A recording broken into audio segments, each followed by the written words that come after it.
ಬಂದಿರುವಂತಹದ್ದು 3 of wands ಬಂದಿದೆ. ಎನ್ವಿಷನಿಂಗ್ of future, ನಿಮ್ಮ ಭವಿಷ್ಯತ್ತಿನ ದೃಷ್ಟಿಯನ್ನ ಗಮನದಲ್ಲಿಟ್ಕೊಂಡು, ನಿಮ್ಮ ಭವಿಷ್ಯತ್ತಿನಲ್ಲಿ ಚೆನ್ನಾಗಿರ್ಬೇಕು ಅನ್ನುವಂತಹ ಗಮನದಲ್ಲಿಟ್ಕೊಂಡು ನೀವು ಆಲೋಚನೆಯನ್ನ ಮಾಡ್ತಾ ಇರುವಂತಹದ್ದು, ಮುಂದೆ ಹೋಗ್ತಾ ಇರುವಂತಹದ್ದು ರೆಪ್ರೆಸೆಂಟ್ ಆಗ್ತಾ ಇದೆ. ನಿಮ್ಮ ಲವ್ ಲೈಫಿನ ವಿಚಾರವಾಗಿ ನಲ್ಲಿ ಬಹಳಷ್ಟು ಫುಲ್ಫಿಲ್ಮೆಂಟ್ ಗಳಿತ್ತು, ಸಮಾಧಾನ ಇತ್ತು, ಸಂತೋಷದಿಂದ ಇದ್ರಿ, ಬಹಳಷ್ಟು ಕೇರಿಂಗ್ ನಿಂದ ಇದ್ರಿ ಮತ್ತು ಅದರಲ್ಲಿ ಕೆಲವೊಂದು ರೀತಿಯ ಆಲೋಚನೆಯನ್ನ ಕೂಡ ಮಾಡ್ತಾ ಇದ್ರಿ. ಏನು ರೀತಿಯ ತೊಂದರೆಗಳಾಗಬಾರ್ದು, ಈ ಲವ್ ಲೈಫಿನಿಂದ ನನಗೆ ಯಾವುದೇ ರೀತಿಯ ತೊಂದರೆಗಳಾಗಬಾರ್ದು ಅನ್ನುವಂತಹ ಚಿಂತೆ ಕೂಡ ನೀವು ಪಾಸ್ಟಿನಲ್ಲಿಯೂ ಕೂಡ ಸ್ವಲ್ಪ ಇದ್ದಿದ್ದು ರೆಪ್ರೆಸೆಂಟ್ ಆಗ್ತಾ ಇದೆ. ಖುಷಿ ಇತ್ತು, ಸಮಾಧಾನ ಇತ್ತು, ಬಹಳ ಕೇರಿಂಗ್ ಇಂದ ಇರ್ತಾ ಇದ್ರಿ, ಬಟ್ ಅಲ್ಲಿ ಸ್ವಲ್ಪ ಚಿಂತೆ ಕೂಡ ಇದ್ದಂತಹದ್ದು ನಿಮ್ಮ ಪಾಸ್ಟಿನಲ್ಲಿ ಲವ್ ಲೈಫಿನ ವಿಚಾರವಾಗಿ ರೆಪ್ರೆಸೆಂಟ್ ಆಗ್ತಾ ಇದೆ. ಭಯ ಏನಿರ್ಲಿಲ್ಲ, ಸ್ವಲ್ಪ ರೀತಿಯ ಚಿಂತೆಗಳು ನಿಮ್ಮಲ್ಲಿ ಇದ್ದಂತಹದ್ದು ರೆಪ್ರೆಸೆಂಟ್ ಆಗ್ತಾ ಇದೆ. ನೆಕ್ಸ್ಟ್ ಅಟ್ ದ ಪ್ರೆಸೆಂಟ್ ನಲ್ಲಿ ಏನಾಗ್ತಾ ಇದೆ ಅನ್ನೋದನ್ನ ನೋಡೋಣ.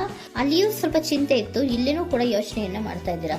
ಎಲ್ಲವೂ ಚೆನ್ನಾಗಿದೆ, ಸಮಾಧಾನವಾಗಿದೆ, ಎಲ್ಲವೂ ಚೆನ್ನಾಗಿ ಆಗ್ತಾ ಇತ್ತು, ಆದ್ರೆ ಲಾಸ್ಟ್ ಅಲ್ಲಿ ಯಾಕೆ ಹಿಂಗ ಆಗ್ತಾ ಇದೆ ಅಂತ ಅಟ್ ಪ್ರೆಸೆಂಟ್ ನಲ್ಲಿ ನಿಮ್ಮ ಲವ್ ಲೈಫಿನ ವಿಚಾರವಾಗಿ ಯೋಚನೆಯನ್ನ ಮಾಡ್ತಾ ಇರುವಂತದ್ದು ರೆಪ್ರೆಸೆಂಟ್ ಆಗ್ತದೆ. ಈ ಕಾರ್ಡಿಗೆ ನಾನು ಕ್ಲಾರಿಫಿಕೇಶನ್ ಕಾರ್ಡ್ ಅನ್ನು ತಗೊಂಡಾಗ 7 ಆಫ್ ವ್ಯಾಂಡ್ಸ್ ಬಂದಿದೆ. ಡಿಫೆನ್ಸಿವ್ನೆಸ್ ಅನ್ನ ರೆಪ್ರೆಸೆಂಟ್ ಮಾಡ್ತಾ ಇದೆ. ಲವ್ ಲೈಫ್ ನ ವಿಚಾರವಾಗಿ, ನಿಮ್ಮ ಲವ್ ಲೈಫ್ ನ ವಿಚಾರವಾಗಿ ತಮ್ಮ ಹಿತಾಸಕ್ತಿಗಳ ಕಡೆಗೆ, ತಮ್ಮ ಭವಿಷ್ಯತ್ತಿನ ಕಡೆಗೆ ಹೆಚ್ಚು ಗಮನವನ್ನ ಕೊಡ್ತಾ ಇರುವಂತಹದ್ದೇ ರೆಪ್ರೆಸೆಂಟ್ ಆಗ್ತಾ ಇರೋದಂತೂ. ಸಾಂಪ್ರದಾಯಿಕವಾದಂತಹ ಆಲೋಚನೆಗಳನ್ನ ಮಾಡುವಂತಹದ್ದು ರೆಪ್ರೆಸೆಂಟ್ ಆಗ್ತಾ ಇದೆ. ಮದುವೆಗಳ ವಿಚಾರದಲ್ಲಿ ಸ್ವಲ್ಪ ಟ್ರೆಡಿಷನಲ್ ಆಗಿ ಥಿಂಕ್ ಮಾಡ್ತಾ ಇರುವಂತಹದ್ದು, ತಮ್ಮದೇ ಆದಂತಹ ಪ್ಯಾಷನೇಟ್ ಏನಿದೆ ಅದರ ಕಡೆಗೆ ಹೆಚ್ಚು ಗಮನವನ್ನ ಕೊಡ್ತಾ ಇರುವಂತಹದ್ದು ರೆಪ್ರೆಸೆಂಟ್ ಆಗ್ತಾ ಇದೆ. ಸೊ ನಿಮ್ಮ ಲವ್ ಲೈಫಿನ ವಿಚಾರದಲ್ಲಿ ಈಗ ಸ್ವಲ್ಪ ಕೆಲವೊಂದು ರೀತಿಯ ಆಲೋಚನೆಗಳನ್ನ ನೀವು ಮಾಡ್ತಾ ಇರುವಂತಹದ್ದು ಇಲ್ಲಿ ರೆಪ್ರೆಸೆಂಟ್ ಆಗ್ತಾ ಇದೆ.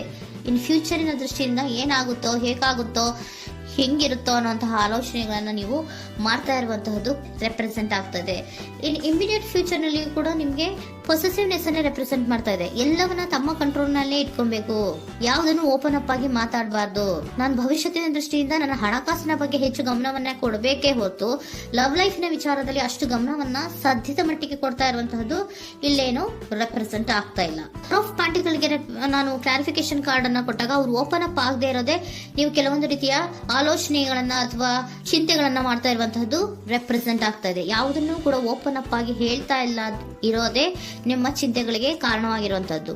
ಮತ್ತೆ ಹಣಕಾಸಿನ ಆಲೋಚನೆಗಳನ್ನ ಮಾಡಿಕೊಂಡು ಇನ್ವೆಸ್ಟಿಂಗ್ ಫ್ಯೂಚರ್ ನ ಗಮನದಲ್ಲಿ ಇಟ್ಕೊಂಡು ಅವರು ಮೂವ್ ಆನ್ ಆಗ್ತಾ ಇರುವಂತಹದ್ದು, ನಿಮ್ಮ ಲವ್ ಲೈಫಿನ ವಿಚಾರಕ್ಕೆ ಮೂವ್ ಆನ್ ಆಗ್ತಾ ಇರುವಂತಹದ್ದು, ಪ್ರೀತಿಯನ್ನ ಬಿಟ್ಟು ಮುಂದೆ ಹೋಗ್ತಾ ಇರುವಂತಹದ್ದು ರೆಪ್ರೆಸೆಂಟ್ ಆಗ್ತಾ ಇದೆ. ಕೆಲವೊಬ್ಬರಿಗೆ ಸ್ವಲ್ಪ ಕ್ವಿಕ್ ಆಕ್ಷನ್, ಕ್ವಿಕ್ ಥಿಂಕಿಂಗ್ ಅನ್ನ ಮಾಡಿ ಮುಂದೆ ಹೋಗ್ತಾ ಇರುವಂತಹದ್ದು, ಬೇಜಾರಿನಿಂದ ಮುಂದೆ ಹೋಗ್ತಾ ಇರುವಂತಹದ್ದು ರೆಪ್ರೆಸೆಂಟ್ ಆಗ್ತಾ ಇದೆ. ಥರ್ಡ್ ಕಾರ್ಡಿನಲ್ಲಿಯೂ ಕೂಡ ದ ವರ್ಡ್ ಕಾರ್ಡ್ ರೆಪ್ರೆಸೆಂಟ್ ಆಗ್ತಾ ಇದೆ. ಅಂದ್ರೆ word is represented by ending ಅನ್ನ ರೆಪ್ರೆಸೆಂಟ್ ಮಾಡುತ್ತೆ. ಬೇಜಾರಿನಿಂದ ಕೆಲವೊಂದು ಲವ್ ಲೈಫಿನ ವಿಚಾರವಾಗಿ ಎಂಡಿಂಗ್ ಅನ್ನ ಮಾಡುವಂತಹದ್ದು ರೆಪ್ರೆಸೆಂಟ್ ಆಗ್ತಾ ಇದೆ. ಯಾಕಂದ್ರೆ ಈ ಲವ್ ಲೈಫಿನ ವಿಚಾರದಲ್ಲಿ ಕೆಲವೊಂದು ರೀತಿಯ ಸ್ವಹಿತಾಸಕ್ತಿಗೆ ಹೆಚ್ಚು ಗಮನವನ್ನ ಕೊಡ್ತಾ ಇರುವಂತಹದ್ದು, ಹಣಕಾಸಿನ ಬಗ್ಗೆ ಹೆಚ್ಚು ಗಮನವನ್ನ ಕೊಡ್ತಾ ಇರುವಂತಹದ್ದು, ಅವರ ಫ್ಯೂಚರಿನ ಬಗ್ಗೆ ಹೆಚ್ಚು ಗಮನವನ್ನ ಕೊಡ್ತಾ ಇರೋದು, ಹಾಗೇನೆ ಟ್ರೆಡಿಷನಲ್ ವ್ಯಾಲ್ಯೂಸ್ ಗಳಿಗೆ ಹೆಚ್ಚು ಗಮನವನ್ನ ಕೊಡ್ತಾ ಇರೋದ್ರಿಂದ ಕೆಲವೊಬ್ರು ಲವ್ ಲೈಫಿನ ವಿಚಾರದಲ್ಲಿ ಎಂಡಿಂಗ್ ಅನ್ನ ಮಾಡುವಂತಹದ್ದು ಪ್ರೆಸೆಂಟ್ ಆಗ್ತಾ ಇದೆ. ಕ್ವಿಕ್ ಆಗಿ ಥಿಂಕ್ ಮಾಡಿ ಕೆಲವೊಂದು ಆಲೋಚನೆಗಳನ್ನ ಮಾಡೋದ್ರ ಮೂಲಕ ಅನ್ನ ಮಾಡ್ತಾ ಇರುವಂತಹದ್ದು ರೆಪ್ರೆಸೆಂಟ್ ಆಗ್ತಾ ಇದೆ. ಮತ್ತೆ ಕೆಲವೊಬ್ರು ಯಾವುದನ್ನು ಕೂಡ ಓಪನ್ ಅಪ್ ಆಗಿ ಹೇಳ್ಕೊಳ್ದಿರಾ ಪೊಸೆಸಿವ್ನೆಸ್ ಆಗಿರುವಂತಹದ್ದು ರೆಪ್ರೆಸೆಂಟ್ ಆಗ್ತಾ ಇದೆ. ನಿಮ್ಮ ಲವ್ ಲೈಫಿನ ವಿಚಾರವಾಗಿ ಯಾವುದನ್ನು ಕೂಡ ಓಪನ್ ಅಪ್ ಆಗಿ ಹೇಳ್ಕೊತಾ ಇಲ್ಲ, ಸುಮ್ಮನೆ ಮುಂದೆ ಹೋಗ್ತಾ ಇರುವಂತಹದ್ದು ರೆಪ್ರೆಸೆಂಟ್ ಆಗ್ತಾ ಇದೆ. ಯಾಕೆ ಅವರಿಗೆ ಇನ್ವೆಸ್ಟಿಂಗ್ ಫ್ಯೂಚರ್ ನ ದೃಷ್ಟಿಯಿಂದ ಗಮನವನ್ನ ಇಟ್ಕೊಂಡು ಭವಿಷ್ಯತ್ತಿನಲ್ಲಿ ಏನಾಗುತ್ತೋ, ಹೇಗಾಗುತ್ತೋ ಅನ್ನೋಂಥ ಗಮನವನ್ನ ಇಟ್ಕೊಂಡು ಅವ್ರ ಬಗ್ಗೆ ಮಾತ್ರ ಅವರು ಯೋಚನೆಯನ್ನ ಮಾಡ್ತಾ ಇರುವಂತಹದ್ದು ಕೆಲವೊಬ್ಬರಿಗೆ ರೆಪ್ರೆಸೆಂಟ್ ಆಗ್ತದೆ. ಮತ್ತೆ ಕೆಲವೊಬ್ರು ಬಹಳ ಡಿಫೆನ್ಸಿವ್ ಆಗಿರುವಂತಹದ್ದು, ತಮಗೇನು ತೊಂದರೆ ಆಗಬಾರ್ದು ಲವ್ ಲೈಫಿನಿಂದ ಅನ್ನುವಂತಹ ಗಮನವನ್ನ ಇಟ್ಕೊಂಡು ಬಹಳ ಟ್ರೆಡಿಷನಲ್ ಆಗಿ ಈಗ ಯೋಚನೆಯನ್ನ ಮಾಡ್ತಾ ಇರುವಂತಹದ್ದು ಅಟ್ ಪ್ರೆಸೆಂಟಿನಲ್ಲಿ ರೆಪ್ರೆಸೆಂಟ್ ಆಗ್ತದೆ. ಹಿಂದೆ ನಿಮ್ಮಲ್ಲಿ ಸಂತೋಷ ಇತ್ತು, ಸಮಾಧಾನ ಇತ್ತು, ಬಹಳ ಕೇರಿಂಗ್ ಇತ್ತು, ಆದ್ರೂ ಕೂಡ ನಿಮ್ಮಲ್ಲಿ ಕೆಲವೊಂದು ಯೋಚನೆಗಳು ಇದ್ದೇ ಇತ್ತು. ಭಯ ಇಲ್ಲ ಅಂದ್ರೂ ಕೂಡ ಸ್ವಲ್ಪ ಆಲೋಚನೆಗಳನ್ನ ಮಾಡ್ತಾ ಇರುವಂತಹದ್ದು, ನನಗೇನು ತೊಂದರೆ ಆಗಬಾರ್ದು, ಯಾವುದೇ ರೀತಿಯ ತೊಂದರೆಗಳಾಗಬಾರ್ದು ಅನ್ನುವಂತಹ ಆಲೋಚನೆಯನ್ನ ಮಾಡ್ತಾ ಇರುವಂತಹದ್ದೇ ನಿಮ್ಮ ಲವ್ ಲೈಫಿನಲ್ಲಿ ರೆಪ್ರೆಸೆಂಟ್ ಆಗ್ತಾ ಇರೋದು. ಏಂಜಲ್ ಗೈಡೆನ್ಸ್ ಅನ್ನ ತಗೊಂಡ್ಬಿಡೋಣ.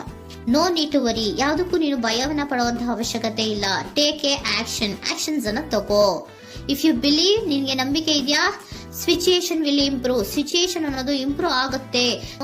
ಆಕ್ಷನ್ ಅನ್ನ ತಗೋಬೇಕು ಅಂತ ನಿಮ್ಗೆ ಈ ಲವ್ ಲೈಫ್ ನ ವಿಚಾರವಾಗಿ ಅನ್ಕೊಂಡಿದ್ರೆ ಟೇಕ್ ಆಕ್ಷನ್ಸ್ ಅನ್ನ ತಗೋ ಅಂತ ಕೂಡ ಏಂಜಲ್ ಗೈಡೆನ್ಸ್ ನಿಮ್ಗೆ ಕೊಡ್ತಾ ಇದ್ದಾರೆ. ಯಾಕೆ ನಿಮ್ಗೆ ಈ ರೀತಿ ಬರ್ತಾ ಇದೆ ರೀಡಿಂಗ್ ಗಳಲ್ಲಿ ಅನ್ನೋದಕ್ಕೆ ನಾನು ನಿಮ್ಮ ಸರೆಂಡರ್ ಸಿಚುಯೇಷನ್ ಹೇಗಿದೆ ಅನ್ನೋದ್ರ ಬಗ್ಗೆ ನಾನು ಒಂದು ಕಾರ್ಡ್ ಅನ್ನ ತಗೊಂತೀನಿ. It is a healthy to set boundaries in relationship.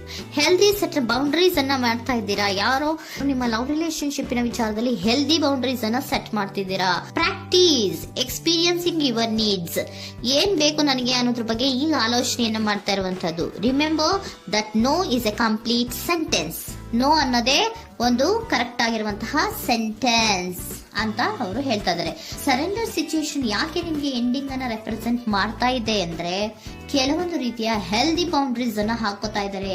ನಾನು ಹೀಗೆ ಇರಬೇಕು, ನಾನು ಭವಿಷ್ಯತ್ತಿನ ಕಡೆಗೆ ಹೆಚ್ಚು ಗಮನವನ್ನ ಕೊಡಬೇಕು, ನನ್ನ ಲವ್ ಲೈಫಿಗಿಂತ ನನ್ನ ಹಣಕಾಸಿನ ಬಗ್ಗೆ ಹೆಚ್ಚು ಗಮನವನ್ನ ಕೊಟ್ಟು ಕೆಲವೊಂದು ರೀತಿಯ ನಮ್ಮ ಜೀವನದಲ್ಲಿ ಟ್ರೆಡಿಷನ್ ವ್ಯಾಲ್ಯೂಸ್ ಗಳಿಗೆ ಹೆಚ್ಚು ಗಮನವನ್ನ ಕೊಡಬೇಕು ಅನ್ನೋದ್ರ ಕಾರಣಗಳಿಗೆ ಕೆಲವೊಬ್ರು ನಿಮ್ಮ ಲವ್ ಲೈಫಿನ ವಿಚಾರದಲ್ಲಿ ಎಂಡಿಂಗ್ ಅನ್ನ ಮಾಡುವಂತಹದ್ದು ರೆಪ್ರೆಸೆಂಟ್ ಆಗ್ತದೆ. ಯಾಕೋ ಕೆಲವೊಬ್ರು ಹೆಲ್ದಿ ಬೌಂಡ್ರೀಸ್ ಗಳನ್ನ ಹಾಕೋತಾ ಇರುವಂತಹದ್ದು ರೆಪ್ರೆಸೆಂಟ್ ಆಗ್ತಾ ಇದೆ. ಅದಕ್ಕೇನೆ ನಿಮ್ಗೆ ಏಂಜಲ್ ಗೈಡೆನ್ಸ್ ಕೂಡ ಕೊಟ್ಟಿರುವಂತಹದ್ದು.